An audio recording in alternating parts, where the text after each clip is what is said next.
Hmm. All right. Going live. Take a deep breath in and let it out. So, this is day 16 of going live for 30 days. Hey, Gracie. I'll text you after, too. Um, Going live. This is day 16, 30 lives in 30 days. I just finished getting ready for bed, and it's been a long and good day.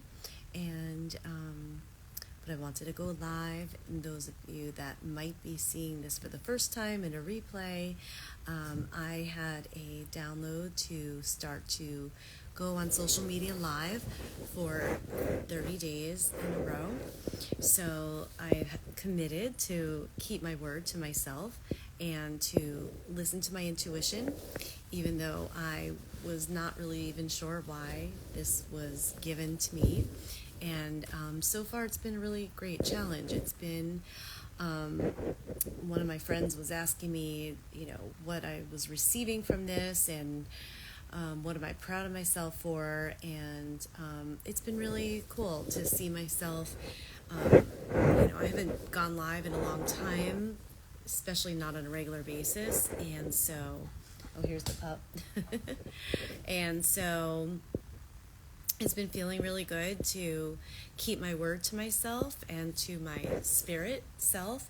When you keep your word to yourself, it is a way of building your confidence and building trust in yourself, and it's a basic. And there have been times where I was getting too tired or not in a good mood and didn't want to do it, and I did it anyway. And of course, I adjust the time and all of that. So if you're looking to do something for yourself that would make you feel really good, challenge yourself to something. And hey, Lauren, challenge yourself to something and see where you can keep your word to yourself. So anyway, I just got ready for bed, and I was out tonight with my little niece for ice cream, and so I have all this sugar in my system. I was drinking some extra water and my vitamins, and I was thinking tonight, what do I want to share? What would be the highest and best for me to share? And I've been getting some questions about my offerings, and so I thought it might be helpful to talk a little bit more about what I help people with. So although you can really go through these videos, and usually the things I talk about are the things that I practice on myself, and everything that I've learned is what I teach.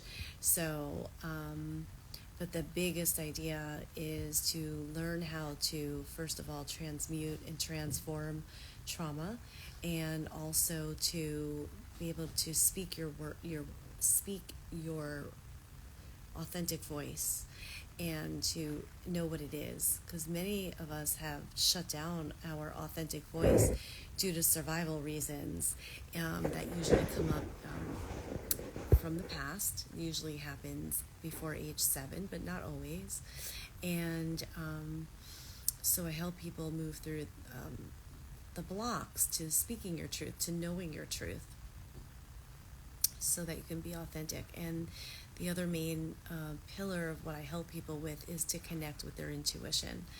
So a lot of times I can't remember how many people have said that they don't trust their intuition, or they're not sure if it's their intuition. And so I help people reconnect with that, so that they can tell that this is not the voice of fear, and that this is the voice of intuition. So hence this 30-day thing. Typically in the past I haven't really gone live, and especially not on a regular basis, unless I was in the middle of a launch. And but I'm not yet in the middle of a launch, and I'm doing this based on my intuitive guidance.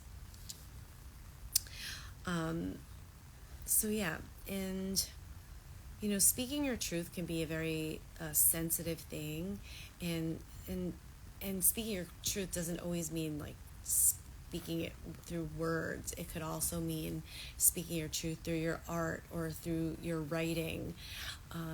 It's about expressing your truth and knowing who you are and what it is that you would like to share in the world. And yeah, I'm trying to hold on, see what wants to come through.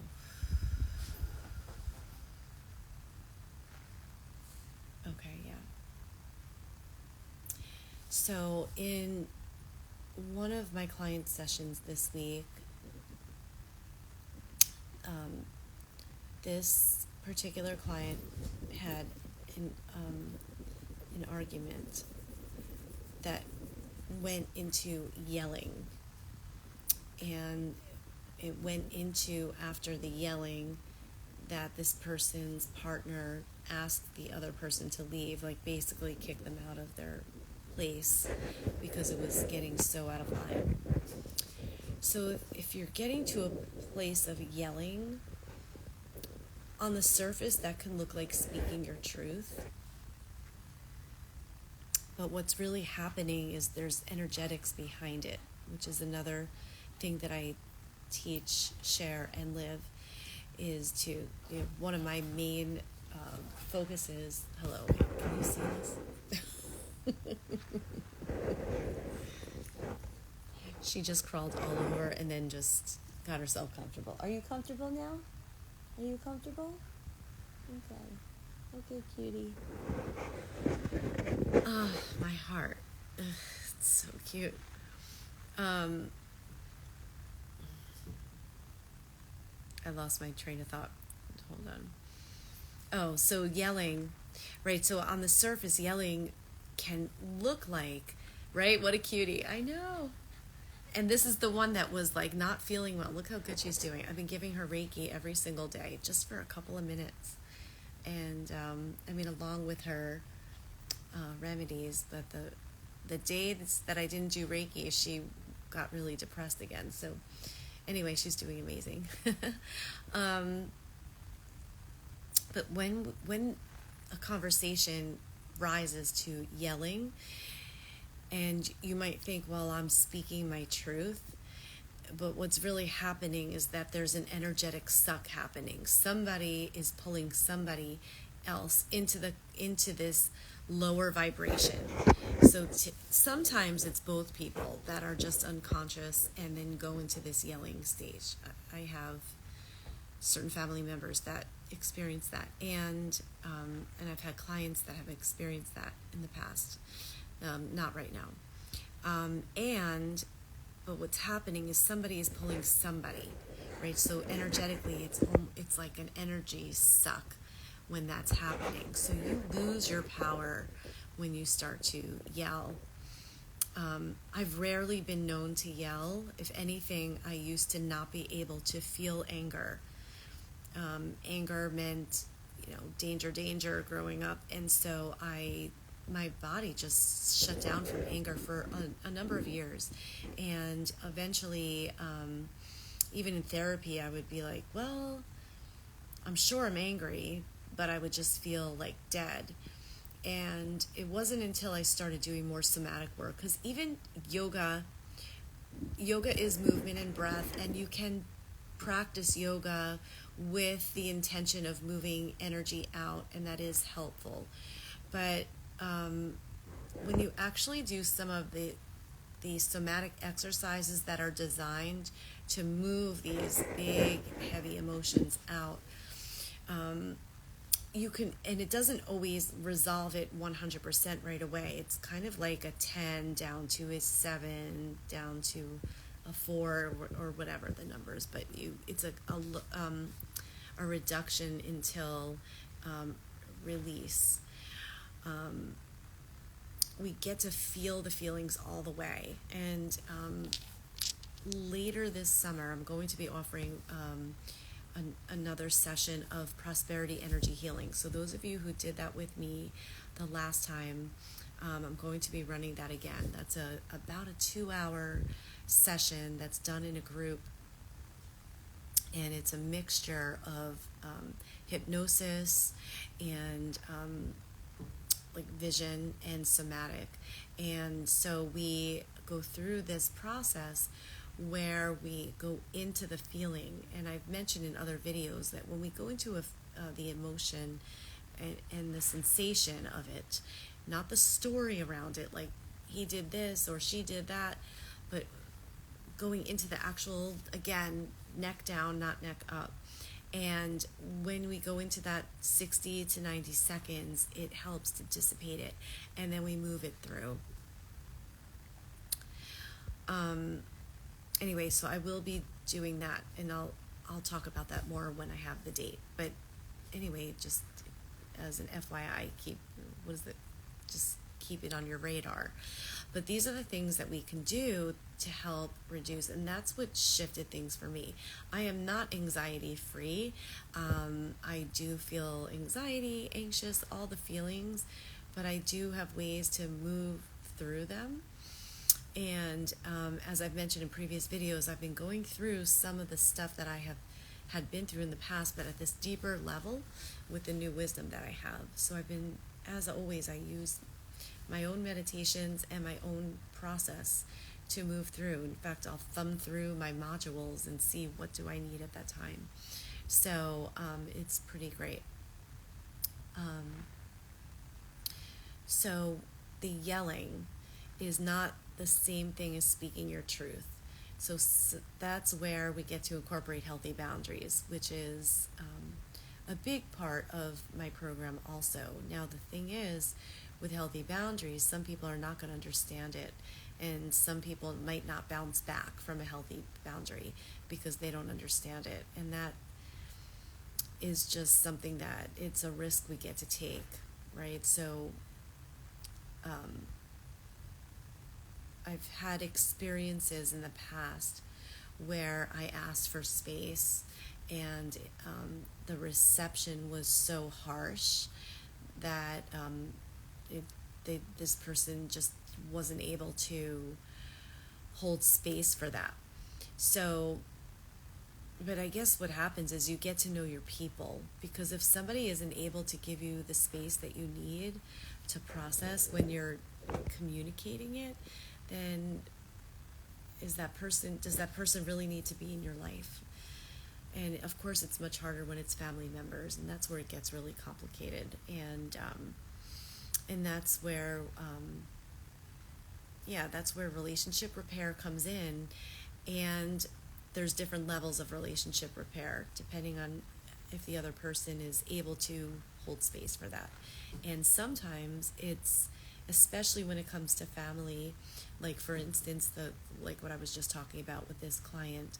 So this person had to ask the other family member to leave, and so this client is taking space, but does not have the intention of ending the relationship forever because it's family.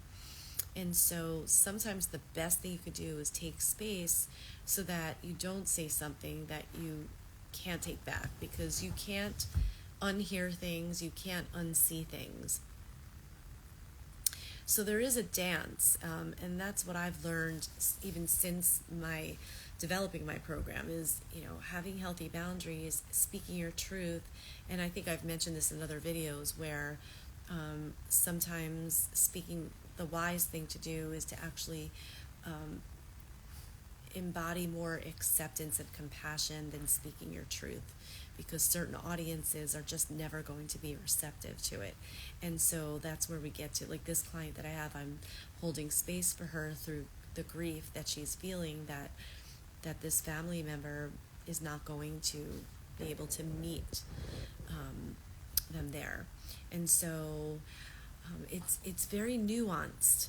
And so, but the reason why my program, the one-on-one program, is called Authentic Expression Activation. So that got developed because for years I wasn't able to speak anything, right? So look, you see she's itching a little bit still. Um, we're talking about something kind of serious, so it's kind of cute to have her um, make me giggle. Hopefully, make you giggle too. But, except I lost my train of thought again. Yes, so it's a dance. It's a dance between knowing when to speak, knowing when to come to acceptance, but always, always, always is to move the energy through your body and so that you're not holding it. And so, yeah, we'll talk because I actually haven't announced it yet, but I will be offering some single sessions this summer as a summer special. But typically, I don't normally offer single sessions except for healing sessions because there's a process that I do to move through it because we kind of break down the layers. So, but I'll be. She is scratching and doing something on my feet. Okay. So, but I will be offering single sessions to new clients this summer. So we'll talk about that. Um, but yes, so this is the thing. There's a dance here. There's a dance of compassion, and I personally have been going through some of this myself in a new way, and I'm in the process of a very slow process of relationship repair, and it's very delicate, and I get to really check in with my body, and I'm to be transparent, I'm in a process of that compassion and acceptance because certain audiences are just not going to want to hear it, um, and that's okay, right? Like, does it have to be this negative thing? Not really, because the suffering is when we wish something is that is not, right? Forgiveness is when we stop. True forgiveness is when we stop wishing that it was different. And I know that is so difficult with certain scenarios are, it's more difficult than others. And, but it's a process, and there are so many people that go through this. And so you're not alone, and there is space on the other side. So, as I said, I took a lot of time to cocoon and start to figure this out and grieve. And, you must allow yourself to grieve. You must allow yourself to feel your feelings.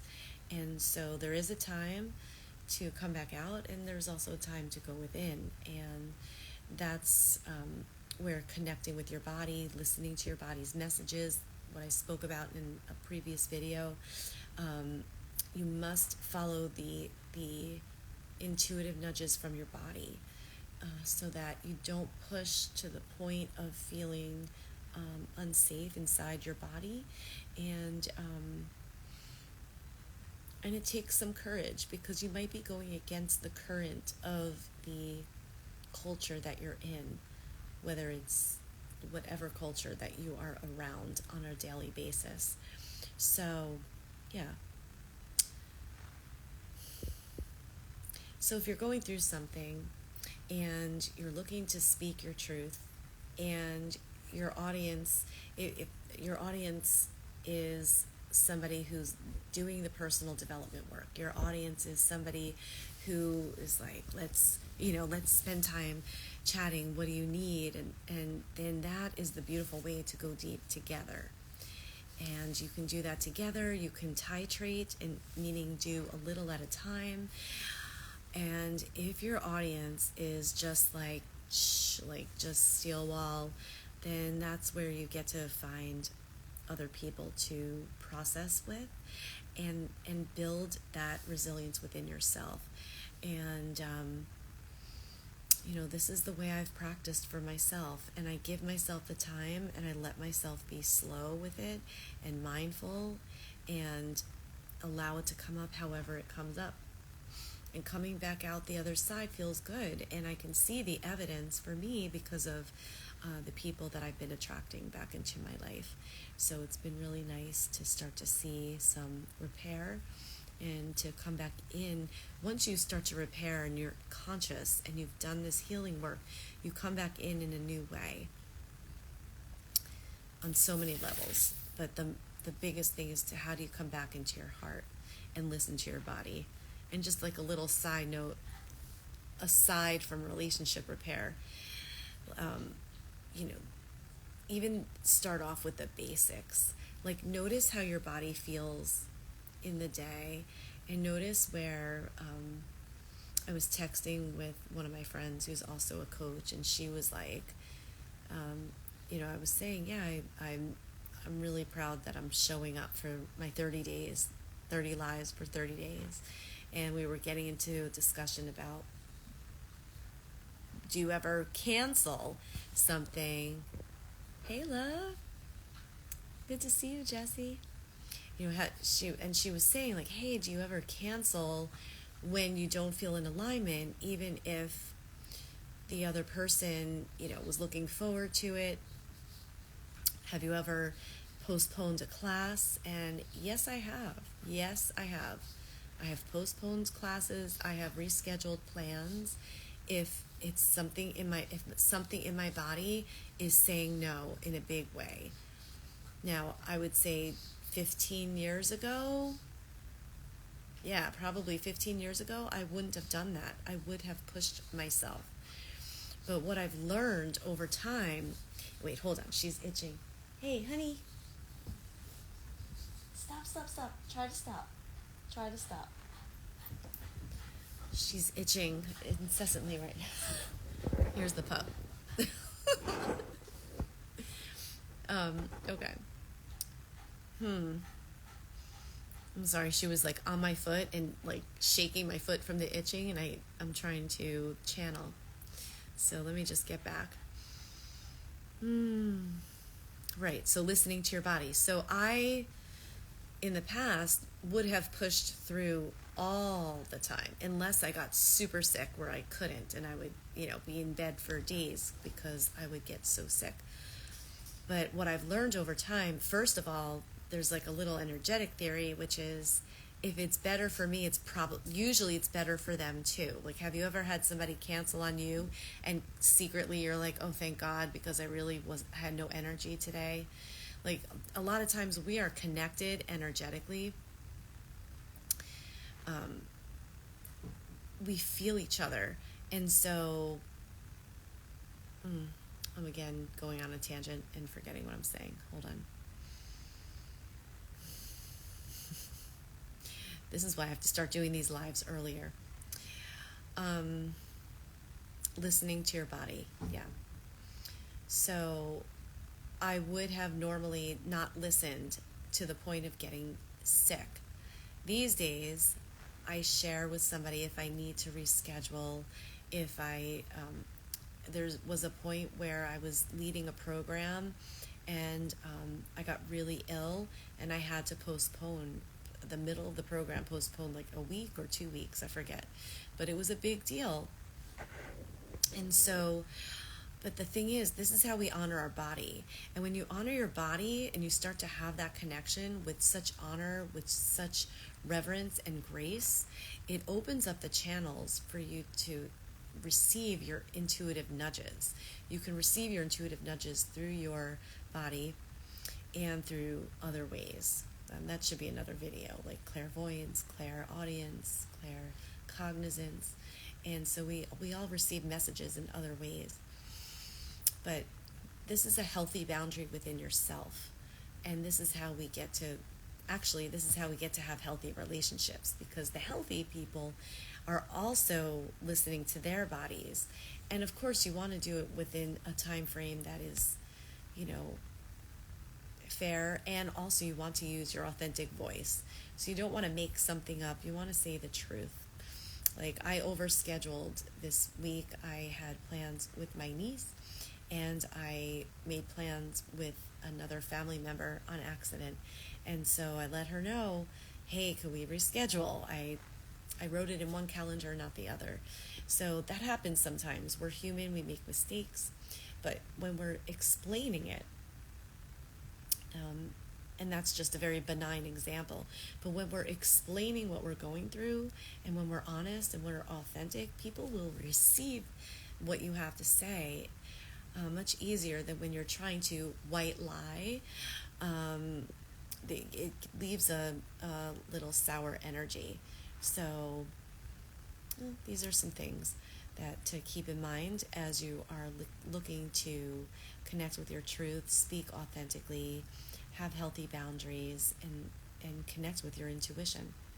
So, all right. So, yeah, I think I'm good for tonight. I think I was in one direction and ended up sharing a whole bunch of things. But yeah, there is hope for relationship repairs, and there you can have healthy boundaries, and you can speak your truth, and also you can not speak your truth and still repair within yourself. So there's ways to do this, and if you're catching the end of the video, I welcome you, but I'm getting really, really tired. And so please go ahead and listen to the beginning. And if you have any other questions, I will be doing some announcements of some special offerings, as I said, with single sessions, which normally I only offer 3 and 6 month programs for the coaching. I do offer healing sessions, single sessions, which has some channeling, it has sound, and it has Reiki. Um, so if you're interested in that, feel free to message me. But I know some of you have been asking about the coaching. And so for the summer, I will be offering a special in July for single sessions for people who haven't worked with me before, so you can get a taste. So I will connect with you when you connect with me with your question. I will respond soon. All right, well, thanks for being here and for sharing your experiences. And this was day 16, so thanks for witnessing me in keeping my word to myself and sharing my truths with you. Sending so much love. See you tomorrow.